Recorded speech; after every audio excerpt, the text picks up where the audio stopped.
memutuskan satu, menolak pengaduan pengadu untuk seluruhnya. Saya tadi tidak sanggup nyanyikan lagu terakhir padamu negeri. Bagaimana saya mau bilang padamu negeri ketika saya tidak boleh mewariskan anak-anak saya ijazah presidennya? Siapa yang mau begitu coba?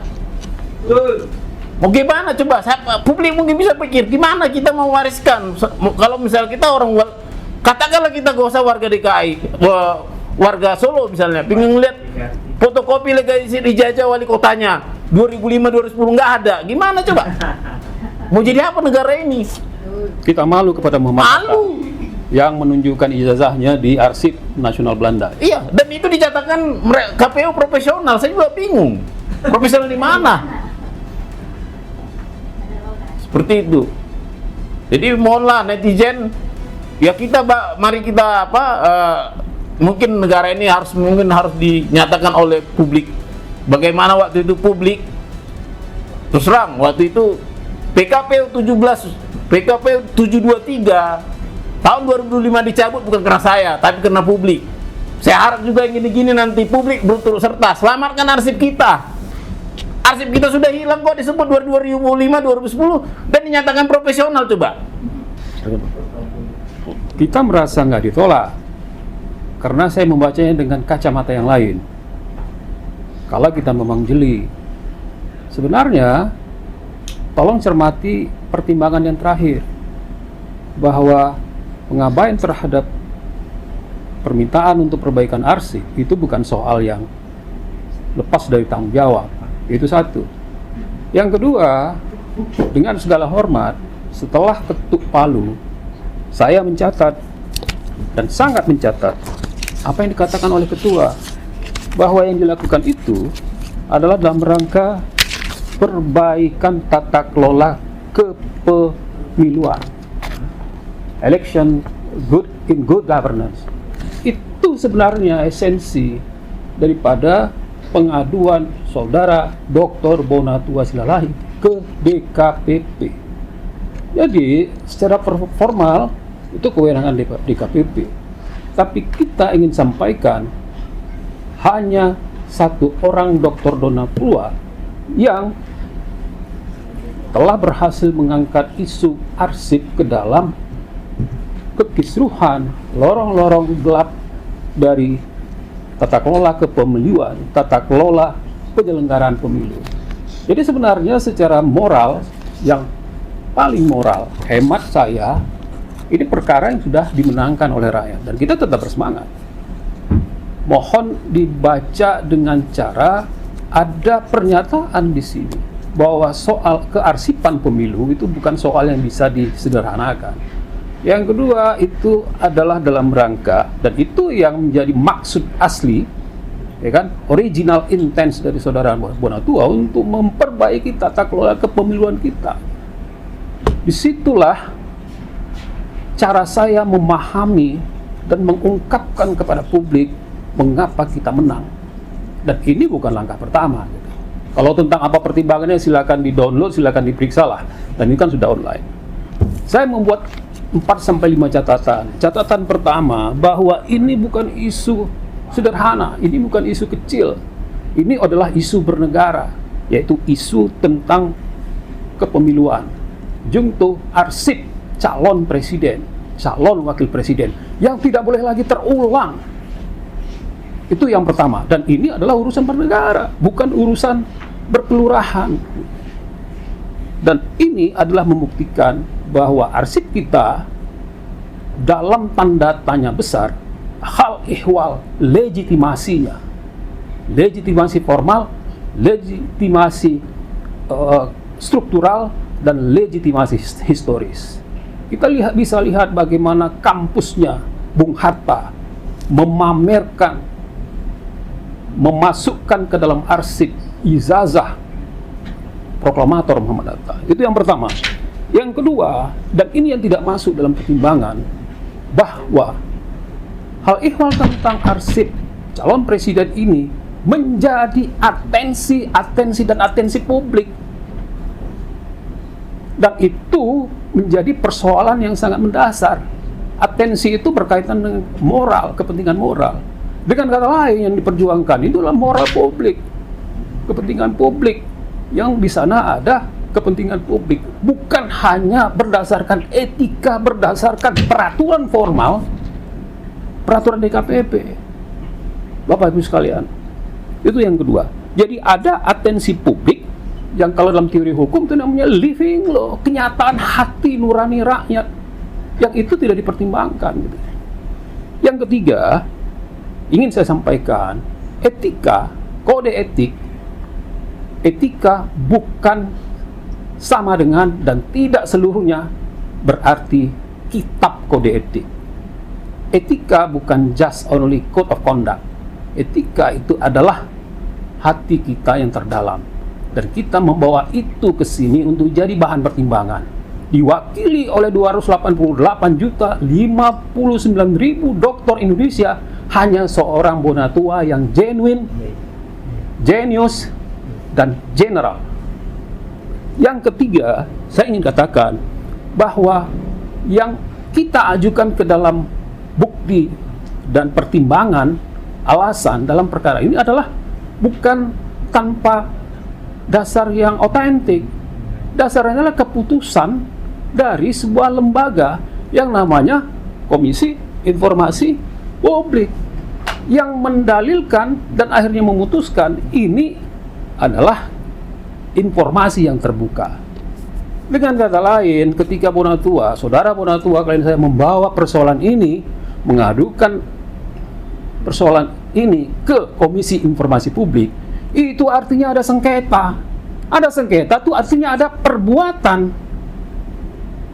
Adalah logis, kalau ada sengketa berarti ada perbuatan. Kalau sengketa namanya berarti ada perbuatan yang dilanggar.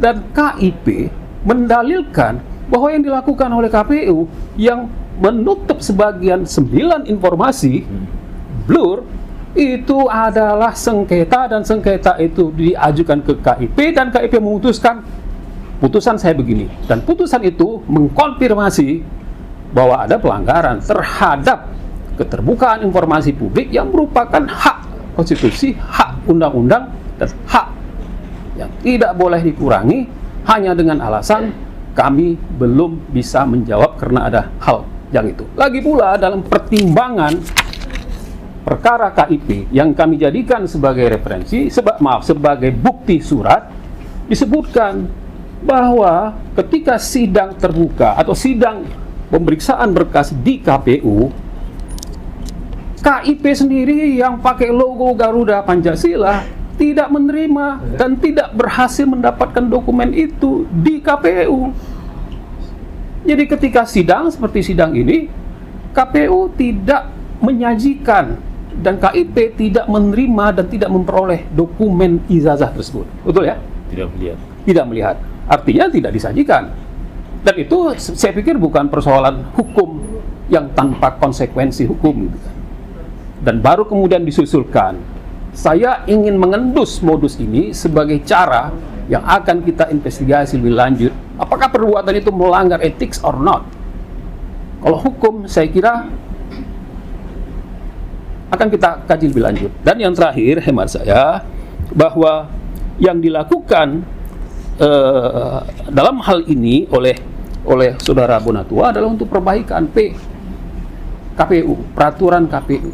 Dan peraturan KPU itulah yang nanti akan kita jadikan bukti selanjutnya bahwa ada dokumen yang merupakan arsip, dan arsip itu adalah arsip yang substantif, arsip itu adalah arsip yang permanen, yang tidak berproses sebagaimana Undang-Undang Kearsipan dan Peraturan Kepala Andri nomor 1 tahun 2023. Itu yang kita sampaikan dalam dalil, itu yang kita sampaikan dalam semua komunikasi kita kepada publik. Tapi DKPP bukan jalan terakhir kita, karena banyak jalan menuju perbaikan tata kelola kepemiluan kita. Saya setuju dengan Ketua DKPP, tapi itu nggak disampaikan dalam pertimbangan. Bagi saya itu pertimbangan, dan bagi saya itu adalah substansi yang paling substansi dalam pertimbangan ini. Silakan Pak Bonatua. Ya. Baik, giliran kayak kakak mau. Baik, terima kasih ya. Assalamualaikum. Selamat siang ya. Tadi mungkin lawyer Pak Bang Joni memang sudah menyampaikan bahwa ada memang sisi positifnya. Tapi karena saya selaku di sini yang berbicara substansif, terus terang saya merasa sangat kecewa ya. Karena apa?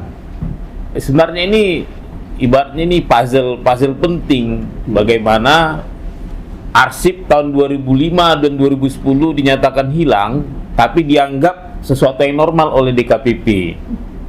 Ya, bagaimana yang saya teman-teman bisa mengakses kesimpulan saya di website, di blog saya bilang arsip 2005-2010 itu hilang dan dibuktikan oleh surat. Tapi justru pada pertimbangannya Majelis DKPP menyebut para ketua pengurus KPU menyatakan mereka profesional. Dari mana profesionalnya? Arsip itu hilang. Bukankah itu roh kita? Ya, saya juga kasih bukti bahwa di keputusan KIP, Komisioner Informasi Pusat ketika melihat barang bukti fotokopi stempel cap basah tahun 2014 ternyata tidak dilihat, tidak ada. Jangan-jangan ini juga sudah hilang. Pertanyaan di mana profesionalnya? Mari semua netizen coba bayangkan, di mana profesionalnya ketika arsip-arsip itu hilang? Bukankah itu bukti penting kita meneliti ke belakang?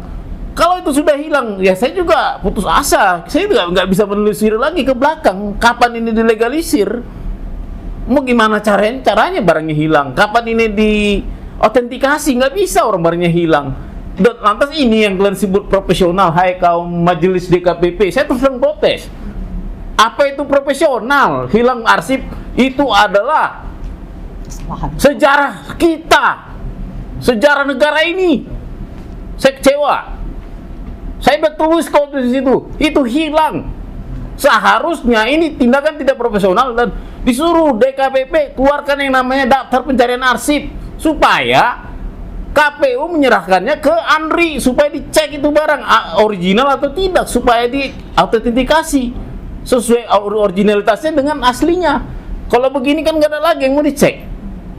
Ditambah lagi saya juga bingung bagaimana DKPP mengatakan bahwa KPU sudah memperbaiki PKPU dengan melakukan PKPU 17 2023. Apa mereka tidak baca bahwa di PKPU 17 2023 yang dinyatakan wajib diarsipkan itu hanya daftar riwayat hidup, tidak termasuk ijazah. Kalau dibaca di PKPU 18 tahun 2013 yang disebut yang perlu diarsipkan status adalah termasuk nama seluruh persyaratan calon. Tiba-tiba PKPU memperbaiki peraturannya menjadi PKPU 17 2003. Silakan dibaca. Di situ yang mereka hanya wajib mengarsipkan daftar riwayat hidup, tidak lagi ada ijazah. Di mana disebut namanya mereka memperbaiki, mereka mereduksi. Saya bilang yakin nanti suatu saat kita bersidang ke depannya, dimanapun nanti di JLS, mereka akan bilang kami tidak wajib mengarsipkannya. Kenapa? Kami mengikuti PKPU terbaru. Tuh PKPU 17 2023 bunyinya apa? Kami hanya bisa wajib mengarsipkan yang namanya daftar riwayat hidup doang, tidak termasuk yang namanya ijazah fotokopi ijazah terlegalisir. Jadi mari publik silakan, mari kita menilai bareng-bareng akses itu peraturan-peraturan itu. Ini akan menjadi membahayakan bagi kita. Tapi saya terus terang tadi dari tadi Bang Joni bilang ini bukan jalan satu-satunya. Saya sudah daftarkan ke KIP tentang arsip yang hilang. Saya sudah daftarkan sengketa informasi di KIP. Tolong KIP jangan lama-lamakan karena saya lihat orang yang nomornya justru di bawah saya jauh sudah duluan disidangkan. Saya belum. Ini terkait ini arsip ini. Yang di Surakarta, Pak? Iya. Ini arsip penting. Kenapa? Di sinilah jejak-jejak awal yang orang mencurigai insinyur kah atau Dr. Randus kah? Tapi ini yang hilang dan semua diam. DKPP bilang itu profesional. Untuk kita nggak butuh yang 2000 sekian ini yang sudah pasti, yang boleh dibilang tidak ada polemik ya, tidak ada isu-isu Dr. Randus atau insinyur. Seperti itu. Jadi mohon maaf saya agak emosi Tapi karena demi, makanya saya tadi tidak sanggup nyanyikan lagu terakhir Padamu Negeri. Bagaimana saya mau bilang Padamu Negeri ketika saya tidak boleh mewariskan anak-anak saya ijazah presidennya? Siapa yang mau begitu coba? Mau gimana coba? Publik mungkin bisa pikir gimana kita mau wariskan kalau misal kita orang, katakanlah kita gak usah warga DKI, warga Solo misalnya, pengen lihat fotokopi legalisir ijazah wali kotanya 2005-2010 nggak ada, gimana coba? Mau jadi apa negara ini? Kita malu kepada Muhammad Hatta yang menunjukkan ijazahnya di Arsip Nasional Belanda. Iya, dan itu dicatatkan KPU profesional. Saya juga bingung, profesional di mana? Seperti itu. Jadi mohonlah netizen, ya kita mari kita mungkin negara ini harus dinyatakan oleh publik. Bagaimana waktu itu publik terus terang waktu itu PKPU 723 tahun 2005 dicabut bukan karena saya, tapi karena publik. Saya harap juga yang gini-gini nanti publik berturut serta selamatkan arsip kita. Arsip kita sudah hilang kok disebut 2005, 2010 dan dinyatakan profesional coba. Berarti kan nggak perlu lagi KPU mencari arsip itu, kan begitu artinya kan sudah profesional, ngapain disuruh carinya lagi? Seperti itu. Nah, terkait tadi memang yang lain terkait ketidakprofesionalan KPU menjawab, memang saya sebut mereka KPU itu menjawab surat saya itu 90 hari kemudian dijawab. Saya kirim lagi yang kedua 90 hari kemudian juga dijawab. Artinya 6 bulan hanya berjawab surat-surat dan ternyata hasilnya mereka profesional. Bayangkanlah coba. 2 surat saya dijawab 6 bulan, 90 hari ya 6 bulan, tapi dengan 2 arsip status yang hilang tetap disebut profesional. Saya rasa itu aja dari saya dulu. Saya ingin dalami begini, kalau 6 bulan surat nggak dijawab, apakah itu profesional atau tidak? Kita kembalikan ke undang-undang. Ada namanya Undang-Undang Administrasi Pemerintahan. Itu jelas ketika dalam keadaan sengketa pun ada surat yang diterbitkan oleh pejabat publik, kita lakukan keberatan administratif. Itu nggak sampai seminggu wajib jawab. Kalau nggak dia jawab, naikkan ke atasan. Halo, 6 bulan. Nah, ini yang harus menjadi jalan-jalan berliku kita ke depan untuk memperbaiki tata kelola kepemiluan kita. Dan ini adalah, ya, saya kira Pak Bonatua, saya kenal orangnya, dia nggak kapok kok. Dia akan melakukan langkah-langkah kemana-mana lagi, mungkin termasuk ke sini.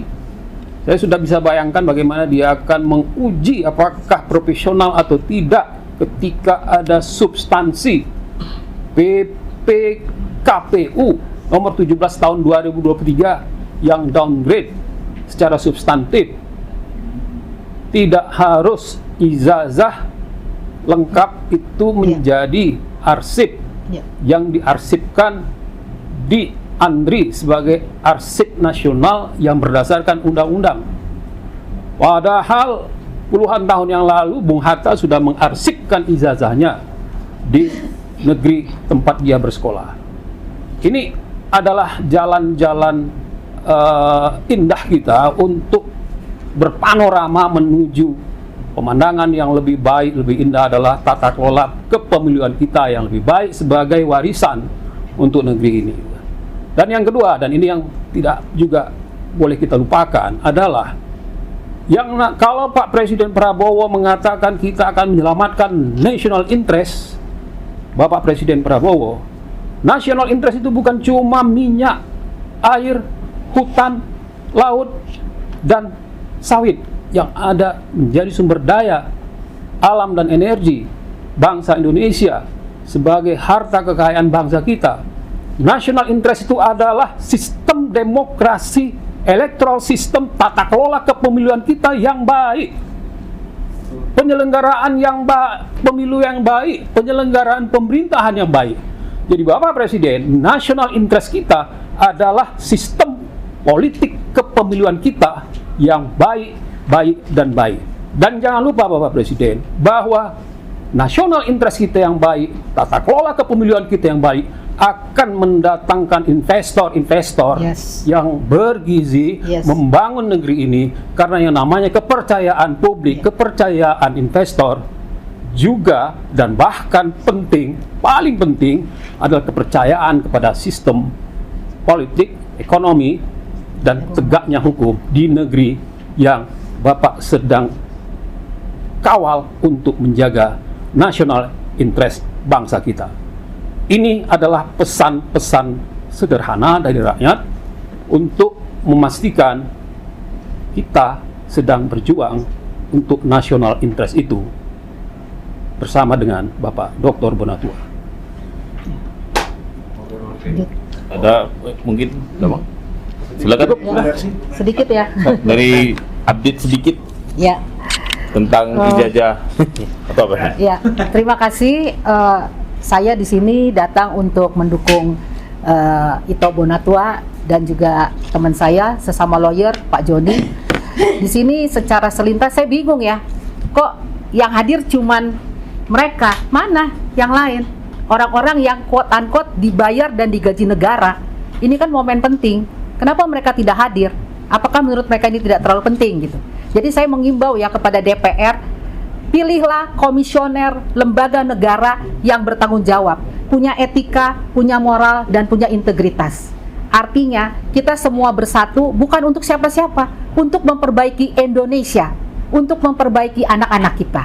Dan sekali lagi, saya ingin mengutip Jenderal Sudirman, Bapak Ibu semua, kejahatan akan menang bila orang-orang benar tidak melakukan apa-apa. Kami percaya Dr. Bonatua dan Bang Joni adalah bagian orang-orang benar yang sudah melakukan sesuatu. Bagaimana dengan kita semua? Ayo, mari kita perbaiki Indonesia sesuai dengan kapasitas dan kemampuan kita masing-masing. Tuhan memberkati kita. Terima kasih. Kalau ada pertanyaan, Bu Mercy dan Pak Bona, ada tanggapan nggak bagaimana sepertinya DKPP menyatakan orang-orang yang sudah berhenti atau sudah pensiun dari jabatannya tidak bisa diminta lagi pertanggungjawaban. Kira-kira gimana itu, Pak? Tanggapan soal itu? saya Iya. kalau aku sih, saya bilang mungkin orangnya sudah tidak menjabat, tapi jabatannya kan masih ada. Jabatannya itu harus bertanggung jawab, bukan orangnya. Jadi tadi itu alasan itu klise-klise doang. Orangnya berganti, tapi tetap ketua KPU tetap ada, anggota KPU tetap ada. Seharusnya yang bertanggung jawab itu ketua KPU sebagai ketua KPU ya, seperti itu. Meskipun di KPP bilang yang dikenakan adalah personalnya kan. Iya. Nah, tapi saya rasa tidak tepat juga lah dalam bernegara seakan-akan jabatan itu hanya untuk saat ini saja, gitulah menurut saya. Ya, sepakat. Artinya gini, seharusnya siapapun yang mengemban posisi itu, jabatan itu, dia mengemban dosa-dosa sebelumnya gitu loh. Jadi kalaupun ada orang yang meminta pertanggungjawaban, dia harus mampu, harus sanggup gitu loh. Kalau nggak sanggup, nggak mampu, minggir aja, cari orang yang tepat. Terima Mundur kasih. saja, gitu? Mundur saja. Terima kasih. Oh iya. Mungkin ada Bang Joni bisa jawab. Ya, ini sederhananya begini, kalau orang kampung saya bilang, nggak ada kesalahan tanpa pertanggungjawaban. Betul. Nah, itu teori hukum pidana juga ya kan? Ya. Apa Zek van al School, tidak ada kesalahan tanpa perjawaban. Jadi kalau ada yang salah, pasti ada pertanggungjawaban. Bagaimana caranya? Ya kita bisa punya banyak skema lah untuk itu. Harus mencari dari tempat lain, bukan dari DKPP gitu, Pak, maksudnya.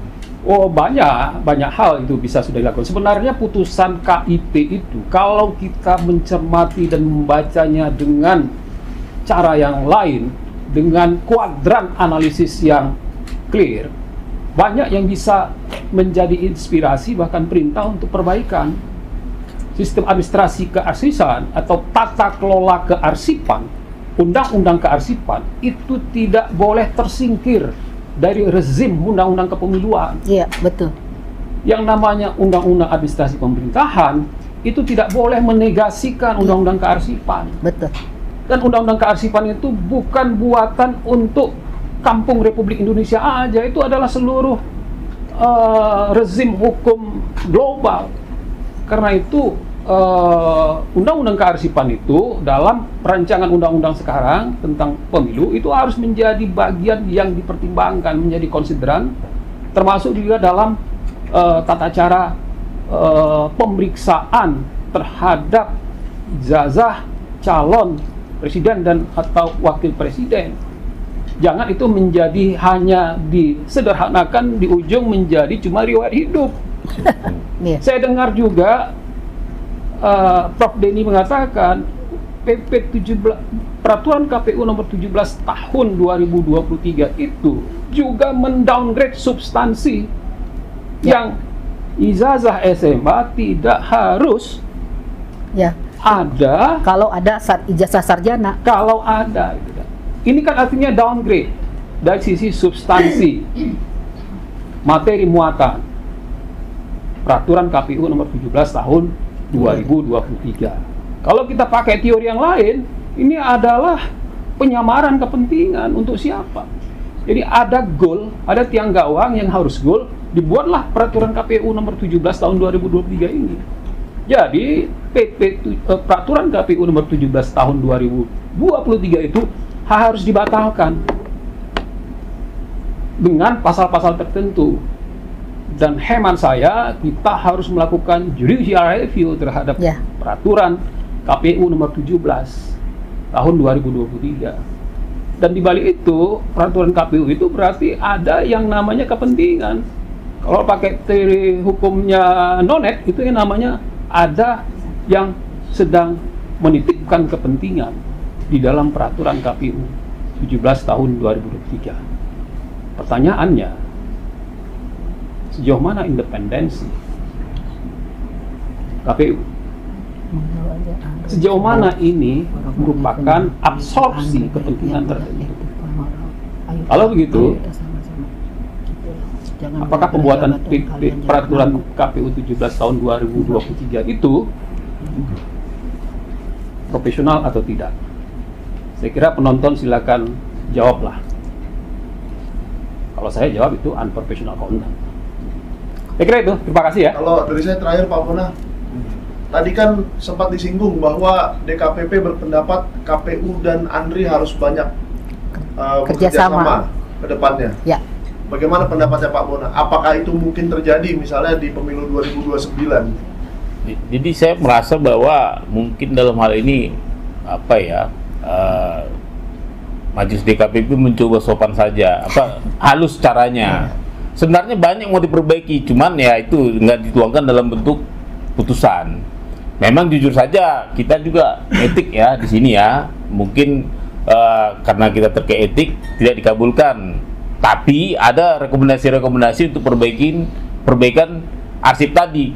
Nah, cuman saya bilang tadi kembali sangat aneh kalau apa yang mau dibicarakan kalau Hilang. PKPU-nya sudah seperti ini. PKPU 17 tahun 2023 tentang jadwal retensi arsip. Ya, ini perbaikan dari PKPU nomor 18 tahun 2013 tentang jadwal retensi arsip substantif. Di situ kan dulu kita benang di berperkara kita di LKD dan ANRI. Kenapa? Karena di situ disebut bahwa arsip syarat pencalonan presiden, wakil presiden, kepala daerah itu sifatnya statis dan bernilai sejarah dan wajib diarsipkan ke ANRI, ke LKD. Sekarang di PKPU nomor 17 tahun 2023 nggak ada lagi itu. Yang ada itu adalah cuman yang diarsipkan itu cuman data riwayat hidup. Nah, bagaimana boleh ku bilang ini penyelundupan kebijakan ya? Nah, coba nanti mau gimana kita berapa beratnya ketika kita bilang ini salah, tapi tiba-tiba beliau bilang itu profesional. Di mana profesionalnya? Itu saya tadi bingung. Ini akan memberatkan kita ke belakangnya pasti. Karena ini akan dipakai selalu di mana-mana nanti pakai ini.